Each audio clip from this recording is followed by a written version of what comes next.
Assalamualaikum warahmatullahi wabarakatuh. Perkenalkan, kami dari kelompok 8 akan menjelaskan tentang apa yang kami ketahui dari psikologi analitik Carl Gustav Jung. Pertama-tama, izinkan saya untuk memperkenalkan anggota-anggota kelompok kami. Yang pertama ada Afifatul Aisyah, yang kedua ada Aulia Alizati, yang ketiga ada Suci Amalia Putri, yang keempat ada Muhammad Iksan Rinjaya, yaitu saya sendiri. Teori kepribadian dari Carl Gustav Jung, psikologi analitik. Pertama, biografi Carl Gustav Jung. Carl Gustav Jung lahir di Caswell, Swiss pada tahun 1975. Jung masuk di Universitas Basel dan mengambil bagian medis dalam spesifikasi psikiatri. Kelulusannya dari Basel membawanya untuk menjadi seorang asisten bidang medis di suatu klinik di Burgolzi, Zurich. Dirinya mengembangkan keahliannya dalam bidang medis bersama Eugen Bleuler, sekaligus belajar paruh waktu di Paris di bawah bimbingan Pierre Janet. Pada tahun 1909, Freud dan Jung mengadakan perjalanan bersama ke Universitas Clark di Worcester, Massachusetts. Keduanya diundang untuk menyampaikan serangkaian ceramah. Pengembangan teori psikoanalisis tersebut kemudian sampai pada pembentukan Asosiasi Psikoanalistik Internasional pada tahun 1910 dan diketuai oleh Jung sampai 1914. Berakhirnya jabatan Jung tersebut dikarenakan terjadinya perpecahan antara Jung dan Freud. Ketertarikan Jung terhadap asal-usul ras, adat istiadat, dan evolusi kepribadian manusia mendorong Jung bersama Emma, istri sekaligus kawan kerja Jung, untuk mengunjungi berbagai suku-suku pedalaman di berbagai belahan dunia. Jung juga beberapa kali melakukan penelitiannya di India dan membuahkan gagasan yang berakar pada falsafah yoga dan meditasi, yang kemudian dalam konsepnya disebut dengan proses individuasi, suatu cara yang mengarahkan pada proses realisasi diri dengan penemuan kembali terhadap spiritual self. 2. Perbedaan teori Freud dan Jung. Freud berorientasi kausalistis, menekankan peranan masa lalu, sementara Jung menggabungkan kausalistis dengan teleologis, pengaruh masa lalu dengan tujuan dan aspirasi individu. Freud memandang dorongan yang menyebabkan tingkah laku lebih banyak dari dorongan seks. Sementara menurut Jung, energi psikis bersifat lebih luas, tak terbatas pada dorongan seks. Jung berpendapat bahwa manusia dapat dibedakan berdasarkan fungsi-fungsi psikisnya. Teori pendekatan Freud bersifat umum, mekanistis, dan biologis. Teori berlaku bagi semua orang, sementara Jung sudah memperhatikan adanya individual differences. Freud menekankan asal-usul kepribadian pada masa kanak-kanak, sementara Jung menekankan asal-usul kepribadian pada ras. Manusia membawa kecenderungan yang diwariskan leluhurnya. Struktur kepribadian menurut Jung ini terdiri dari dua jenis. Yang pertama ada consciousness dan unconsciousness. Jadi yang pertama akan saya bahas yaitu consciousness dan ego. Jadi consciousness itu merupakan hal-hal yang dirasakan oleh ego. Menurut Jung, ego itu merupakan pusat kesadaran, namun bukan berarti ego itu inti dari kepribadian seseorang. Jadi menurut Jung ini, inti dari kepribadian seseorang itu adalah self. Menurut Jung, hasil pertama dari proses diferensiasi kesadaran itu adalah ego. Sebagai organisasi kesadaran, ego berperan penting dalam menentukan persepsi, pikiran, perasaan, dan ingatan yang bisa masuk kesadaran. Tanpa seleksi ego, jiwa manusia bisa menjadi kacau karena terbanjiri oleh pengalaman yang semua bebas masuk ke dalam kesadaran. Lalu yang kedua, yaitu ada unconsciousness. Jadi unconsciousness ini terdiri dari 4 jenis. Yang pertama ada personal unconsciousness, lalu ada collective unconsciousness, yang ketiga ada attitude atau sikap, dan yang terakhir atau yang keempat ada function atau fungsi. Yang kita akan bahas pertama kali yaitu personal unconsciousness. Personal unconsciousness ini berisikan pengalaman pribadi yang ditekankan, dilupakan, dan yang gagal menimbulkan kesan sadar. Personal unconscious ini terbentuk dari pengalaman individu. Jadi, setiap individu itu punya pengalaman yang unik dan berbeda-beda. Konten dari personal unconscious ini disebut kompleks, yaitu gabungan secara emosional, ide-ide yang terasosiasi seperti perasaan, pikiran, persepsi, ingatan, dan lain-lainnya. Bagaimana sih orang bisa disebut kompleks? Jawabannya, saat seseorang itu jenuh dengan sesuatu yang mempengaruhi hampir semua tingkah lakunya. Kompleks ini memiliki inti yang disebut inti kompleks. yang bertindak sebagai magnet menarik atau mengkonsentrasi berbagai pengalaman ke arahnya, sehingga inti itu dipakai untuk menemani kompleks itu. Lalu yang kedua ada collective unconsciousness. Collective unconsciousness itu merupakan gudang ingatan laten yang diwariskan oleh nenek moyang, mitos, budaya, legenda, leluhur dalam wujud manusia maupun pramanusia atau binatang. Ingatan yang diwariskan adalah pengalaman-pengalaman umum yang terus-menerus berulang lintas generasi. Yang diwariskan itu bukan memori dan pikiran yang spesifik, tetapi yang lebih predisposisi atau potensi untuk memikirkan sesuatu. Manusia memiliki banyak kecenderungan yang diwariskan. Dengan repetisi, bentuk situasi perkembangan menjadi konten dan berkembang menjadi archetype yang relatif mandiri. Apa sih archetype? Archetype adalah jejak ingatan ras akan suatu jejak pikiran, bisa berupa ide atau visi dan gambaran. Lalu yang ketiga yaitu ada attitude atau sikap. Attitude merupakan arah energi psikis umum atau libido yang memialna dalam orientasi manusia terhadap dunianya, kecenderungan untuk bereaksi yang khas, dan attitude ini terdiri dari dua jenis yaitu introvert dan extrovert. Introvert mengarahkan pribadi ke pengalaman subjektif, memusatkan diri pada dunia dalam dan privat di mana realita hadir dalam bentuk hasil amatan, cenderung menyendiri, pendiam atau tidak ramah, bahkan antisosial. Lalu yang kedua ada extrovert, yaitu mengarahkan pribadi ke pengalaman objektif, memusatkan perhatiannya ke dunia luar alih-alih berpikir mengenai persepsinya, cenderung berinteraksi dengan orang di sekitarnya, aktif dan ramah. Dalam attitude ini terdapat thinking, feeling, sensing, dan intuiting. Thinking atau pikiran adalah fungsi intelektual, mencari saling hubungan antara ide untuk memahami alam dunia dan memecahkan masalah. Sedangkan feeling atau perasaan adalah fungsi evaluasi, menerima atau menolak ide dan objek berdasarkan apakah mereka itu membangkitkan perasaan positif atau negatif, memberi pengalaman subjektif manusia seperti kenikmatan, rasa sakit, marah, takut, sedih, gembira, dan cinta. Pikiran dan perasaan adalah fungsi rasional karena keduanya melibatkan keharusan memutuskan sesuatu. Selanjutnya yaitu sensing atau penginderaan, melibatkan operasi dari indera melihat, mendengar, meraba, menjilat, membau, serta merespon rangsang dari dalam tubuh sendiri. Jadi penginderaan adalah fungsi perseptual atau kenyataan, penghasilan fakta-fakta konkret atau bentuk presentasi dunia.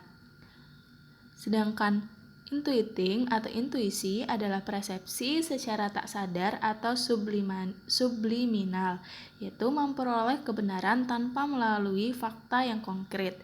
Penginderaan dan intuisi adalah fungsi non-rasional. Keduanya merespon stimuli, baik yang nyata maupun tidak nyata, tidak melalui pikiran atau evaluasi. Jadi keempat fungsi tadi adalah ada pada prinsip setiap orang, biasanya dalam tingkat operasional dan perkembangan yang berbeda. Satu fungsi yang paling berkembang dominan disebut fungsi superior.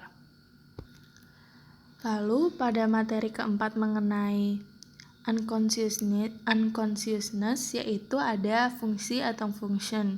Jadi fungsi itu adalah suatu aktivitas kejiwaan yang secara teoris tidak berubah walaupun dalam lingkungan yang berbeda. Nah, fungsi ini terdiri atas rasional, yaitu perkataan dan pikiran, dan irasional, yaitu penginderaan dan intuiting, yang sudah saya jelaskan sebelumnya. Slide selanjutnya yaitu mengenai archetype. Pada collective unconsciousness, tadi saya telah menjelaskan apa sih archetype. Saya ulangi. Archetype adalah jejak ingatan ras akan suatu jejak pikiran, bisa berupa ide atau visi dan gambaran. Jadi archetype ini bersifat universal. Jadi ditunjukkan generasi ke generasi. Jadi secara turun temurun. Ide ini visi atau gambaran ini muncul kehidupan nyata atau kehidupan sadar kita, itu biasanya dikaitkan dengan pengalaman hidup yang nyata. Di video kali ini saya akan menjelaskan archetype yang terdiri dari 9 jenis. Jadi sebenarnya bisa jadi archetype itu lebih dari 9 yang saya sebutkan ini. Yang pertama ada persona. Persona itu merupakan sisi kepribadian yang manusia tunjukkan pada dunia atau pendapat publik mengenai diri individu sebagai lawan dari kepribadian private yang berada di balik wajah sosial. Persona ini dibutuhkan untuk survival, membantu diri mengontrol perasaan, pikiran, dan tingkah laku. Tujuannya adalah menciptakan kesan tertentu kepada orang lain dan sering juga menyembunyikan hakikat pribadi yang sebenarnya. Lebih singkatnya, persona ini disebut topeng. Lalu yang kedua ada shadow. Shadow itu merupakan archetype yang mencerminkan atau mempresentasikan kegelapan, resepsi, dan kualitas diri kita yang kita ingin sembunyikan. Jadi intinya kita nggak mau tuh nunjukin sesuatu ke dunia luar. Jadi hanya cukup diri kita sendiri yang tahu. Kita harus mengenali shadow kita. Kalau kita tidak mengenali shadow kita, maka shadow itulah yang akan mengendalikan dan dapat mempunyai hidup yang tragis. Shadow bila diproyeksikan keluar apa adanya akan menjadi iblis atau musuh. Shadow juga mengakibatkan ke dalam kesadaran muncul pikiran, perasaan, tindakan yang tidak menyenangkan dan dicela masyarakat. Tapi apabila shadow bekerja sama dengan diri kita, kekuatan bayangan tersalur ke dalam tingkah laku yang berguna dan dampaknya orang menjalani hidup dengan semangat. Lalu yang ketiga ada anima. Anima adalah karakter sisi feminim dari laki-laki yang berasal dari kolektif unconscious dan pengalaman laki-laki dengan perempuan di awal yang kemudian bergabung menjadi gambaran umum mengenai perempuan. Laki-laki sulit mengenali animanya karena memerlukan keberanian besar, bahkan lebih sulit dari mengenali shadow. Anima ini mempengaruhi sisi perasaan pada laki-laki dan merupakan penjelasan mood dan perasaan irasional. Lalu yang keempat ada animus. Animus itu kebalikan dari anima. Jadi animus adalah sisi maskulin dari perempuan, berasal dari kolektif unconscious juga dan pengalaman perempuan dengan laki-laki. Animus mempresentasikan pemikiran atau thinking dan reasoning. Anima ini mempengaruhi berpikir pada perempuan. Lalu yang kelima ada Great Mother. Laki-laki dan perempuan memiliki archetype ini. Konsep ini diasosiasikan dengan rasa positif dan negatif, mempresentasikan dua kekuatan yang berlawanan, sesuatu dengan rasa positif dan negatif yang bisa menciptakan dan juga bisa menghancurkan. Lalu yang keenam ada Wise Old Man. Merupakan kebijakan dan pemaksaan yang melambangkan pengetahuan yang sudah ada mengenai misteri kehidupan. Biasanya disimbolkan dengan ayah, kakek, guru, filsuf, dokter, pendeta, dan lain-lainnya. Lalu yang berikutnya atau yang ketujuh yaitu ada hero. Adalah archetype yang mempresentasikan orang yang bertanggung jawab untuk menaklukkan atau mengalahkan kejahatan. Di akhir, hero seringkali kalah karena orang atau kejadian yang tidak signifikan. Archetype ini menyentuh sesuatu di dalam diri manusia. Ketika hero berhasil mengalahkan yang jahat, ia membebaskan kita dari perasaan penderitaan. Lalu, yang kedelapan ada self. Adalah archetype yang memotivasi perjuangan orang menuju keutuhan. Self menjadi pusat kepribadian, dikelilingi oleh semua sistem lainnya. Self mengarahkan proses individuasi. Melalui self, aspek kreativitas dalam ketidaksadaran diubah menjadi disadari dan disalurkan ke aktivitas produktif. Sebelum self muncul, berbagai komponen kepribadian harus lebih dahulu berkembang sepenuhnya dan terindividuasikan. Lalu yang terakhir atau yang kesembilan ada simbolisasi, yaitu fungsi pertama dalam bentuk retrospektif, dibimbing oleh insting simbol secara sederhana menunjukkan impuls yang karena alasan tertentu tidak terlupakan. Lalu yang kedua, dalam bentuk prospektif dibimbing oleh tujuan akhir kemanusiaan. Simbol mengekspresikan kumpulan kebijaksanaan yang telah dicapai, yang dapat diterapkan pada masa yang akan datang. Sekian materi mengenai struktur kepribadian dari Jung. Selanjutnya yaitu dinamika kepribadian. Terima kasih. Dinamika kepribadian. Variasi struktur kepribadian yang kompleks membuat elaborasi dinamika kepribadian sukar dibuat formulanya. Akhirnya, Jung mencoba mendekati dinamika itu dari prinsip-prinsip interaksi dan fungsi atau tujuan penggunaan energi psikis. Interaksi antar struktur kepribadian. 1. Prinsip oposisi.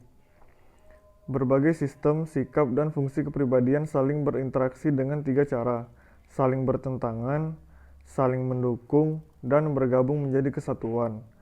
Prinsip oposisi paling sering terjadi karena kepribadian berisi berbagai kecenderungan konflik. Menurut Jung, tegangan akibat konflik adalah esensi hidup. Tanpa itu tidak ada energi dan tidak ada kepribadian. Oposisi juga terjadi antar tipe kepribadian, ekstraversi versus introversi, pikiran versus perasaan, dan penginderaan versus intuisi. 2. Prinsip kompensasi. Dipakai untuk menjaga agar kepribadian tidak menjadi neurotik. Umumnya terjadi antara sadar dan tak sadar. Fungsi yang dominan pada kesadaran dikompensasi oleh hal lain yang direpress. Misalnya, kalau sikap sadar mengalami frustrasi, sikap tak sadar akan mengambil alih. Ketika orang tidak dapat mencapai apa yang dipilihnya, dalam tidur sikap tak sadar mengambil alih dan muncul ekspresi mimpi. Arsetip berkompensasi dengan pikiran sadar. Anima atau animus berkompensasi dengan karakter feminim atau maskulin. 3. Prinsip penggabungan. Menurut Jung, kepribadian terus-menerus berusaha untuk menyatukan pertentangan-pertentangan yang ada. Berusaha untuk mensintesakan pertentangan untuk mencapai kepribadian yang seimbang dan integral. Integrasi ini hanya sukses dicapai melalui fungsi transenden. Energi psikis. Fungsi energi. Interaksi antar struktur kepribadian membutuhkan energi. Jung berpendapat bahwa personality adalah sistem yang relatif tertutup, bersifat kesatuan yang saling mengisi, terpisah dari sistem energi lainnya. Kepribadian dapat mengambil energi baru dari proses biologik dan dari sumber eksternal, yakni pengalaman individu, untuk memperkuat energi psikis. Berfungsinya kepribadian tergantung kepada bagaimana energi dipakai. Energi yang dipakai oleh kepribadian disebut energi psikis atau energi hidup. Energi itu tampak dari kekuatan semangat, kemauan, dan keinginan, serta berbagai proses seperti mengamati, berpikir, dan memperhatikan. Jung berpendapat ada hubungan saling mempengaruhi antara kekuatan energi fisik dan dengan kekuatan energi psikis. Namun tidak dijelaskan bagaimana hubungan itu terjadi. Energi psikis berasal dari pengalaman. Melalui pengalaman hidup terjadi perubahan energi fisik menjadi energi psikis. Energi psikis ini kemudian dikonsumsi oleh kepribadian untuk melakukan semua aktivitas psikis. Pada waktu tidur, orang bernapas dan jantungnya bergerak, dan itu semua membutuhkan energi fisik. Pada saat tidur, itu orang bermimpi, dan mimpi membutuhkan perkembangan simultan. Semua aspek akan menghasilkan harmoni dan kepuasan. Karena bagian atau sistem yang lemah akan selalu berusaha untuk menjadi kuat, bagian dari kepribadian yang sangat kuat terus-menerus ditekan oleh bagian lain yang lemah. Tujuan penggunaan energi. Energi psikis dipakai untuk 2 tujuan utama: memelihara kehidupan dan pengembangan aktivitas kultural dan spiritual. Ketika manusia menjadi lebih efisien dalam memuaskan kebutuhan dasar dan kebutuhan biologisnya, mereka mempunyai energi lebih banyak untuk mengembangkan minat kultural. Tujuan-tujuan itu diraih oleh gerak progresi dan atau gerak regresi. 1. Progresi adalah gerak maju. Berkat keberhasilan ego sadar menyesuaikan tuntutan lingkungan dan kebutuhan tak sadar secara memuaskan, energi akan mendukung gerak progresif di mana kekuatan-kekuatan yang saling bertentangan disatukan dalam arus yang harmonis. 2. Regresi adalah gerak mundur dari energi psikis akibat adanya frustrasi, sehingga energi psikis itu banyak dikuasai atau dipakai di dalam proses tak sadar. Regresi tidak selalu buruk, karena gerak mundur itu dapat membantu ego menemukan cara mengatasi hambatan. Misalnya, regresi itu mungkin dapat mengungkap pengetahuan atau kebijaksanaan yang ada di dalam ketidaksadaran sebagai arsetip. Regresi semacam itu biasa muncul dalam bentuk mimpi. Gerakan yang didukung energi bukan hanya maju atau mundur. Ketika lingkungan menentang pemuasan kebutuhan instingtif, ego mempunyai dua macam pilihan pemakaian energi, yaitu sublimasi dan atau represi. Sublimasi adalah mengubah tujuan instingtif yang tidak dapat diterima dengan tujuan yang dapat diterima lingkungan. Ini berarti memindahkan energi dari proses instingtif yang kabur menjadi lebih tegas dan mementingkan tujuan kultural dan spiritual. Represi adalah menekan insting yang tidak dapat menyalurkan rasional di lingkungan tanpa mengganggu ego. Insting itu ditekan ke tak sadar, energi dipakai untuk melakukan berbagai kegiatan yang dapat membuat insting yang ditekan itu tidak muncul ke kesadaran. Perkembangan kepribadian. Ada 3 macam, yaitu mekanistik, purposif, dan sinkronitas. Sebelumnya, pandangan Freud itu bersifat mekanistik, yang artinya semua peristiwa disebabkan oleh sesuatu yang terjadi pada masa lalu. Sedangkan Jung mengedepankan pandangan purposif yang menjelaskan kejadian sekarang ditentukan oleh masa depan atau tujuan. Jung yakin bahwa dua pandangan ini, mekanistik dan purposif, dibutuhkan untuk melengkapi pemahaman terhadap kepribadian. Masa kini ditentukan bukan hanya oleh masa lalu, tetapi juga oleh masa depan. Prinsip mekanistik akan membuat manusia menjadi sengsara karena terpenjara oleh masa lalunya. Manusia tidak bisa bebas menentukan tujuan atau membuat rencana karena masa lalu yang tidak dapat diubah yang menentukan apa yang akan terjadi. Nah, prinsip purposif ini membuat orang mempunyai perasaan penuh harapan, ada sesuatu yang membuat orang berjuang dan bekerja. Nah, kemudian menurut Jung, peristiwa psikis tidak selalu dapat dijelaskan dengan prinsip sebab akibat. Dua peristiwa psikis yang terjadi secara bersamaan dan saling berhubungan, yang satu tidak dapat menjadi penyebab dari yang lain karena keduanya tidak dapat ditunjuk mana yang masa lalu dan mana yang masa depan. Inilah yang dinamakan dengan prinsip sinkronitas. Prinsip sinkronitas inilah yang membuat peristiwa mental atau fisik menjadi bersama dengan aktifnya isi tak sadar. Oke, bagian selanjutnya. Jadi, tujuan hidup manusia adalah mencapai kesempurnaan yang disebut dengan realisasi diri. Orang dikatakan mencapai realisasi diri kalau dia dapat mengintegrasikan semua kutub-kutub yang berseberangan dalam jiwanya menjadi kesatuan pribadi yang homogen. Jadi, realisasi diri ini berarti meminimalkan persona, menyadari anima atau animusnya, menyeimbangkan introversi dan ekstraversi, serta meningkatkan 4 fungsi jiwa, yaitu pikiran, perasaan, penginderaan, dan intuisi, dalam posisi tertinggi. Ada yang unik nih, jadi realisasi diri ini biasanya hanya dapat dicapai sesudah usia pertengahan. Nah, untuk mencapainya, seluruh aspek kepribadian harus dikembangkan melalui proses individuasi. Namun, harus tetap dijaga agar perkembangannya itu tetap dalam satu kebulatan atau unitas melalui proses yang namanya transendensi. Tahap-tahap perkembangan. Jung sendiri membagi tahap perkembangan menjadi 4 macam. Yang pertama itu ada usia anak, kedua usia pemuda, ketiga usia pertengahan, dan keempat usia tua. Nah, pada usia anak ini dibagi lagi menjadi 3 tahap, yaitu tahap anarkis. Tahap anarkis sendiri dimulai pada usia 0 sampai 6 tahun. ditandai dengan kesadaran yang kacau dan sporadis. Mungkin muncul pulau-pulau kesadaran, tetapi antara pulau satu dengan pulau yang lain tidak saling berhubungan. Pengalaman pada fase anarkis ini sering muncul ke dalam kesadaran sebagai gambaran primitif yang tidak dapat dijelaskan secara akurat. Tahap monarkis. Nah, di tahap ini itu pada usia 6-8 tahun. Pada anak-anak ditandai dengan perkembangan ego dan mulainya pikiran verbal dan logika. Di tahap ini juga anak memandang dirinya secara objektif, sehingga sering secara tidak sadar mereka menganggap dirinya sebagai orang ketiga. Pulau-pulau kesadaran semakin luas, semakin banyak, sehingga ada yang saling berhubungan menjadi satu, dan dihuni oleh ego primitif.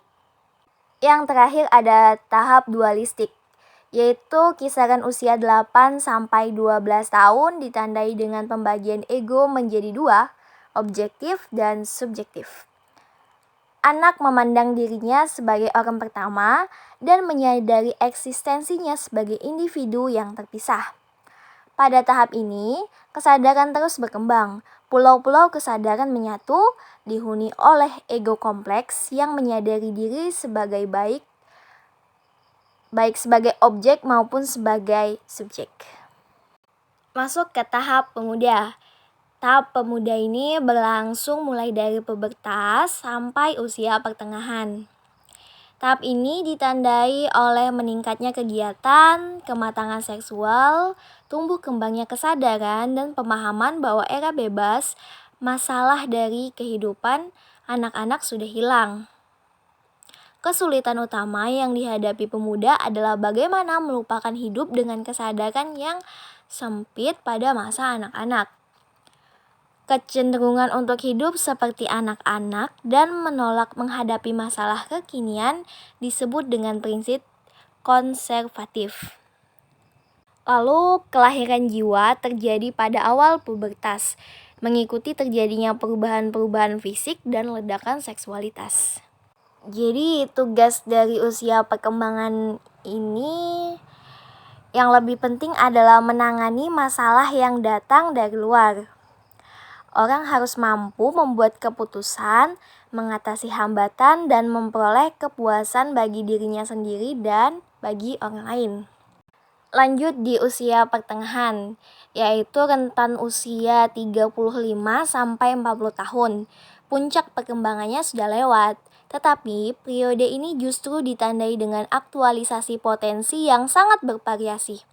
Pada usia ini, orang ingin tetap memakai nilai-nilai sosial dan moral di usia pemuda, menjadi kaku dan fanatik dalam mempertahankan postur dan kelenturan fisiknya. Mereka mungkin berjuang habis-habisan untuk mempertahankan tampang dan gaya hidup yang ada pada masa mudanya dulu. Yang terakhir ada usia tua. Tahap usia tua kurang mendapat perhatian oleh Jung. Menurutnya, usia tua mirip dengan usia anak-anak. Pada kedua tahap itu, fungsi jiwa sebagai besar bekerja di tak sadar. Selanjutnya ada aplikasi penerapan teori Jung. Yang pertama ada tes asosiasi kata. Tujuan tes asosiasi kata Jung adalah untuk mengungkapkan perasaan-perasaan yang bermuatan kompleks.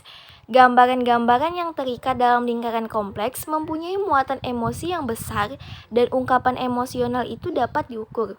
Lalu yang kedua ada psikoterapi. Nah, ketika menjalani terapi, menurut Jung, kliennya akan melewati 4 tahap, yakni pengakuan atau convention, pencerahan atau education, pendidikan atau education, dan perubahan atau transformation. Yang terakhir ada analisis mimpi. Nah, analisis mimpi ini ada dibagi menjadi dua, yaitu mimpi besar. Mimpi besar adalah mimpi yang terjadi ketika ketidaksadaran mengalami gangguan serius, seringkali diikuti dengan kegagalan ego yang menangani dunia luar secara memuaskan. Lalu yang kedua ada mimpi tipikal, mimpi yang umumnya terjadi pada banyak orang, yakni mimpi yang melibatkan archetype figural, archetype peristiwa, dan archetype objek. Yang ketiga ada mimpi anak-anak. Ini sebenarnya bukan mimpi yang asli, tetapi hanya sebuah ingatan tentang mimpi pada masa anak-anak. Analisis mimpi ini memiliki 3 metode menurut Jung. Yang pertama ada aplikasi, yaitu merupakan pengembangan metode dari asosiasi bebas. Nah, yang kedua ada rangkaian mimpi, yang mana Jung menganalisis komponen beberapa mimpi berturut-turut untuk melihat kecocokan yang berlanjut dan koreksi pengembangan lebih lanjut. Lalu ada yang namanya imajinasi aktif, yaitu orang diminta memusatkan perhatiannya pada gambaran mimpi yang mengesankan tetapi tidak dapat dimengerti, atau gambaran visual yang bergerak spontan dan mengamati apa yang terjadi dengan gambaran itu ketika mereka bergerak sesudah digabungkan.